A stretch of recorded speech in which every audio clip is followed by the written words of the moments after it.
Antes de começar, gostaria de deixar claro que o objetivo aqui é tratar da educação, não de política partidária. Então já deixo avisado que comentários falando de partido X, Y ou Z não serão aceitos. Olá pessoal, hoje trago um tema de grande importância para o Brasil, o destino da nossa educação. Em 2015, o debate era sobre se o dinheiro do pré-sal deveria ou não ser investido em educação. Agora, em 2016, a conversa mudou da água para o vinho. O assunto é a PEC 241. Aqueles que possam se perguntar o motivo de me expressar sobre esse tema, deixo as seguintes razões. Primeiro, os objetivos desse canal são divulgar ciência, pensamento crítico e ceticismo. Estes três são produtos diretos da educação. E a segunda razão, como já mencionei no meu vídeo sobre eleições e democracia, não existe democracia sem liberdade de expressão. E liberdade de expressão é parte integral de uma educação de qualidade. Pois se você não conhece um assunto, não é capaz de emitir uma opinião válida a respeito. Sem conhecimentos básicos de interpretação de textos, ciências e filosofia, não é possível se construir uma argumentação ou avaliar a informação recebida. Sem história e sociologia, nos condenamos a repetir os erros do passado e a cidadania se perde. Tudo o que falarei aqui é suportado por fontes que podem ser encontradas na descrição. Antes de falar propriamente da PEC 241, gostaria de pontuar algumas informações sobre o estado atual da educação. Vamos falar do PISA, ou Programa Internacional de Avaliação de Alunos. Este é um levantamento internacional sobre a qualidade de educação. Baseado nas informações que temos até 2012, o Brasil avançou, em média, das três áreas, 9,2% no comparativo com o PISA 2000, porém estacionou em relação ao PISA de 2009, em leitura e ciências, e incrementou 1,3% em matemática, que são as áreas avaliadas. Com base nas informações de 2015, acabamos ficando na 60ª posição da lista de 76 países. E pelo que pude levantar, o exame do PISA é aplicado apenas via computador. Então pergunto a vocês, se esse retrato reflete o total da educação no Brasil? Ou será que reflete apenas uma pequena minoria privilegiada? Mesmo assim, nossos resultados são abismais. Então deixo a pergunta, como vai ficar o PISA após a PEC 241? A PEC 241 basicamente propõe congelar os investimentos da educação, saúde e serviços sociais por 20 anos. A razão disso seria equilibrar o orçamento do país. A economia com a educação seria da ordem de 24 bilhões de reais anuais. Certamente, manter o orçamento da nação equilibrado é importante, mas vejamos algumas das formas de se fazer isso que seriam mais eficientes. Primeira, impostos sobre as grandes fortunas. De acordo com Amir Cair, mestre em finanças públicas e ex-secretário de finanças da gestão da prefeita Luísa Erundina em São Paulo, tais impostos poderiam gerar 100 bilhões anuais para o país. Segunda, combate à corrupção.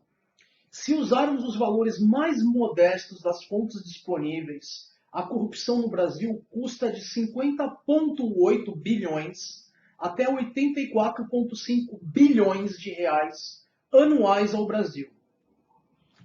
De acordo com o procurador da Lava Jato, Deltan Dallagnol, esse valor pode chegar a 200 bilhões de reais anuais. Ou seja, taxar as grandes fortunas ou reduzir a corrupção seria muito mais do que suficiente para cobrir os cortes com a educação propostos pela PEC 241. Agora vamos dar uma olhada em outra medida tomada pela atual administração. Aumento de 41,5% ao judiciário. Além dos custos dessa medida em si, que teria um impacto de 67,7 bilhões de reais no orçamento, essa pode gerar um efeito cascata muito maior. Vide links na descrição. Então pergunto, será mesmo que o verdadeiro interesse do governo é equilibrar o orçamento? Enquanto a PEC 241 avançou rapidamente pelo Legislativo, vejamos o que aconteceu com a PEC 280 de 2008. Para quem esqueceu ou nunca ouviu falar dessa, ela basicamente reduz o número de deputados aproximadamente à metade do número atual. Segundo as informações que pude levantar, o custo direto por deputado por ano é de 1,3 milhão. Lembrando que a PEC 280 de 2008 reduziria o número de 513 para 250, essa economia poderia chegar a 341,9 milhões apenas em gastos diretos com deputados por ano. O que aconteceu com essa PEC, você pergunta? Bom, ela continua vagando pelo limbo burocrático de Brasília. E se depender dos nossos caríssimos políticos, irá permanecer assim pelo maior tempo possível. Afinal, ela já está nessa andança há 8 anos. É claro que redução como essa não seria suficiente para cobrir os 24 bilhões apenas por si só. Mas se o Estado está tão desesperado a ponto de cortar educação, saúde e serviços sociais, imagina-se que todas as vias possíveis já teriam sido postas em prática. Não é? A guerra por educação de qualidade no Brasil não se restringe apenas a essa batalha contra a PEC 241. Outra ameaça que vimos dar as caras foi o Escola Sem Partido. Na época, eu ainda não havia iniciado o meu canal. Então, aproveito este momento para registrar minha opinião sobre o assunto. Se deseja atacar ou defender um ponto de vista, é necessário que você conheça tal argumento. E isso só é possível se houver liberdade de expressão. O Escola Sem Partido é uma medida conservadora, autoritária e fundamentalista cristã, onde basicamente temos se você não concorda comigo, fique calado. Segundo as palavras de Miguel Najib, defensor da Escola Sem Partido, temos: meus filhos, minhas regras. Se adotássemos a frase de Najib como verdade, logo poderíamos ter como produto toda sorte de abusos, seja físicos, psicológicos e ou sexuais, contra crianças e adolescentes, baseadas no mesmo princípio. Afinal, deixa implícito que qualquer um poderia fazer o que desejar com suas crianças. Convido vocês a pensarem a respeito. Sem mencionar que também em meio a esse discurso de suposta neutralidade, oculta-se uma tentativa de inserir as hipóteses criacionistas e dogma cristão nas escolas. Se você que está assistindo é cristão e está pensando que isso não seria tão ruim, lembre-se que tais valores não necessariamente refletem a versão de cristianismo que você acredita.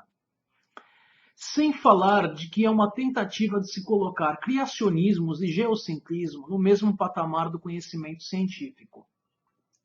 Isso é claramente uma violação da laicidade do Estado e atrasa o desenvolvimento do país.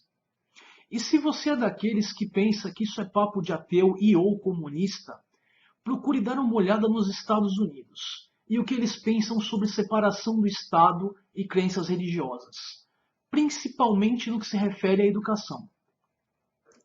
A solução para se evitar que qualquer ideologia prevaleça não é impedir discussão, e sim favorecer a ocorrência das mesmas. Ideias podem e devem ser atacadas. Qualquer ideologia que precise de proteção especial provavelmente não é capaz de se sustentar por si mesma e, portanto, precisa de revisão urgente. E não nos esqueçamos do ônus da prova. Toda alegação precisa arcar com o mesmo ou implica em falácia. Deixo links na descrição falando sobre as ocupações nas escolas e universidades. Coloquei apenas as notícias que pude verificar, mas é possível que o número de escolas e universidades seja muito maior. E notícias novas estão saindo todos os dias sobre o assunto. Então, provavelmente, os números de escolas e universidades que deixei na descrição fiquem desatualizados rapidamente. Logo, é necessário que vocês façam suas próprias pesquisas. Gostaria de destacar a declaração de Nelson Marcheselli, defensor da PEC 241. Quem não tem dinheiro não faz universidade. Agora pensem, depois de tudo que conversamos aqui, na opinião de vocês, qual será o objetivo verdadeiro dessa PEC?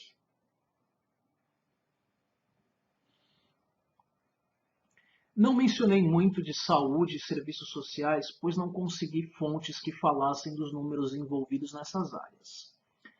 Se algum de vocês que assiste tiver fontes que possam fornecer sobre essas duas outras áreas influenciadas pela PEC 241 e puder me indicar essas fontes, agradeço e tratarei desse assunto em vídeos futuros. Um último aviso para aqueles que não estão acostumados com os meus vídeos. Na descrição constam todas as fontes que usei e muito material adicional para que vocês mesmos possam começar a formular ou revisar suas opiniões a respeito. Deixem seus joinhas e compartilhem o vídeo. Inscrevam-se no canal e na página de Facebook do mesmo para estarem sempre atualizados.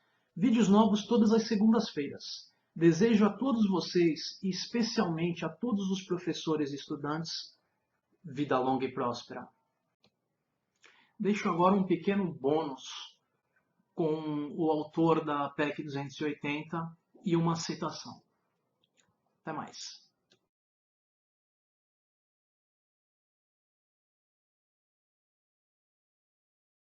Senhor presidente, senhoras e senhores deputados,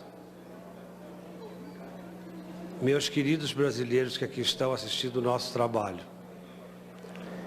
Eu venho aqui para apresentar a minha primeira PEC, mas antes de mais nada eu queria agradecer aos meus queridos colegas de trabalho a gentileza de assinar o meu pedido para esta PEC, que é um pedido um pouco complicado, mas nem tanto.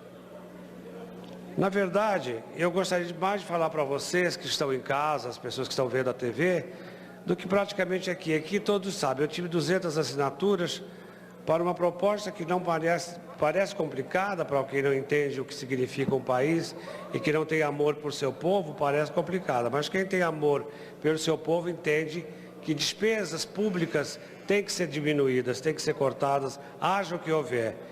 É preciso que a gente se sacrifique. E eu proponho com esta PEC, que é uma proposta de emenda constitucional, no artigo 45, o que eu pretendo? Eu pretendo diminuir o número de deputados na Câmara dos Deputados Federais. Mas não sou eu que pretendo. É uma necessidade premente. É muita gente, é muita despesa, é muito tudo, é muito isso e muito desentendimento. Quer a gente queira, quer não. Onde muita gente fala, toda casa que não tem autoridade, ninguém manda. Isso aqui já foi para mim, um leigo, uma casa de alto respeito e os brasileiros tinham muita... Quando se ouvia Câmara Federal, as pessoas ficavam animadas, entusiasmadas, enfim, essas coisas todas que os brasileiros têm com relação à política. Hoje em dia, depois de tantos escândalos que não fomos nós que fizemos, as coisas são diferentes e é preciso pôr ordem nisso. Para que haja, perdão, só um minutinho, para que haja e aconteça essa autoridade que o Gabeira propõe no Rio de Janeiro, as coisas se estabelecem de cima para baixo. Respeito é bom e todo mundo gosta. Se as coisas de cima estão mal faladas, as de baixo também serão. Então, o que eu pretendo é que ninguém fique pensando que eu quero alguma coisa pretensiosa. Ao contrário, não sou analfabeto, não sou burro e acho que a solução é redução de opiniões para que a gente possa ser vitorioso e pôr esta casa no seu devido lugar. É muito chato se falar e receber ordens do presidente que quer que a gente vote assim. Isso aconteceu hoje de manhã, eu já contei. Porque tudo que eu souber aqui, eu vou contar para o povo. Eu prometi isso antes da minha eleição. Eu acho que é preciso que o povo saiba realmente respeitar de novo esta Câmara que me merece o maior carinho e o maior respeito. Onde eu fui recebido com muito susto e tratado da melhor maneira. Alguém já tinha me dito isso, meu tempo acaba, infelizmente o tempo é curto, mas enfim, a proposta é essa. A proposta é de que tudo fique melhor, é preciso. Não há outra solução para este país. Decência, vergonha e um monte de coisas que parece que as pessoas perderam no meio do caminho. Eu tenho a que meu pai me ensinou e dos meus 72 anos. E vou morrer com elas. Obrigado. Próximo orador.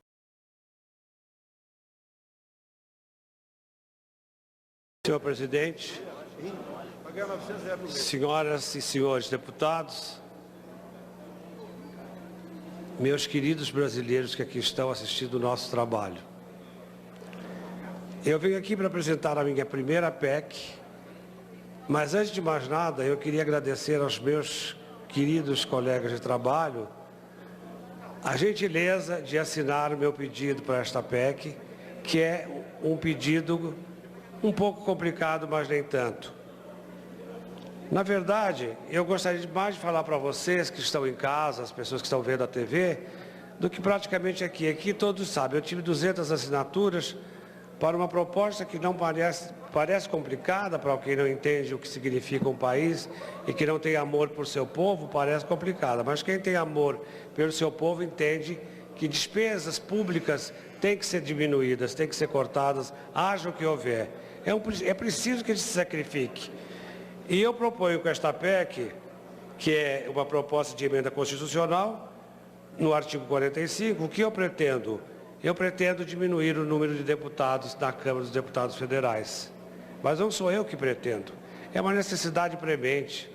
É muita gente, é muita despesa, é muito tudo, é muito isso e muito desentendimento. Quer a gente queira, quer não. Onde muita gente fala, toda casa que não tem autoridade, ninguém manda. Isso aqui já foi para mim, um leigo, uma casa de alto respeito e os brasileiros tinham muita... Quando se ouvia Câmara Federal, as pessoas ficavam animadas, entusiasmadas, enfim, essas coisas todas que os brasileiros têm com relação à política. Hoje em dia, depois de tantos escândalos que não fomos nós que fizemos, as coisas são diferentes e é preciso pôr ordem nisso. Para que haja, perdão, só um minutinho, para que haja e aconteça essa autoridade que o Gabeira propõe no Rio de Janeiro, as coisas se estabelecem de cima para baixo. Respeito é bom e todo mundo gosta. Se as coisas de cima estão mal faladas, as de baixo também serão. Então o que eu pretendo é que ninguém fique pensando que eu quero alguma coisa pretensiosa. Ao contrário, não sou analfabeto, não sou burro e acho que a solução é redução de opiniões para que a gente possa ser vitorioso e pôr esta casa no seu devido lugar. É muito chato se falar e receber ordens do presidente que quer que a gente vote assim. Isso aconteceu hoje de manhã, eu já contei. Porque tudo que eu souber aqui, eu vou contar para o povo. Eu prometi isso antes da minha eleição.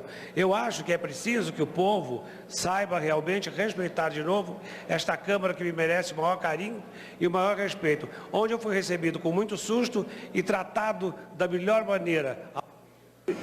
Alguém já tinha me dito isso, meu tempo acaba, infelizmente o tempo é curto, mas enfim, a proposta é essa. A proposta é de que tudo fique melhor, é preciso. Não há outra solução para este país. Decência, vergonha e um monte de coisas que parece que as pessoas perderam no meio do caminho. Eu tenho a que meu pai me ensinou e dos meus 72 anos. E vou morrer com elas. Obrigado. Próximo orador.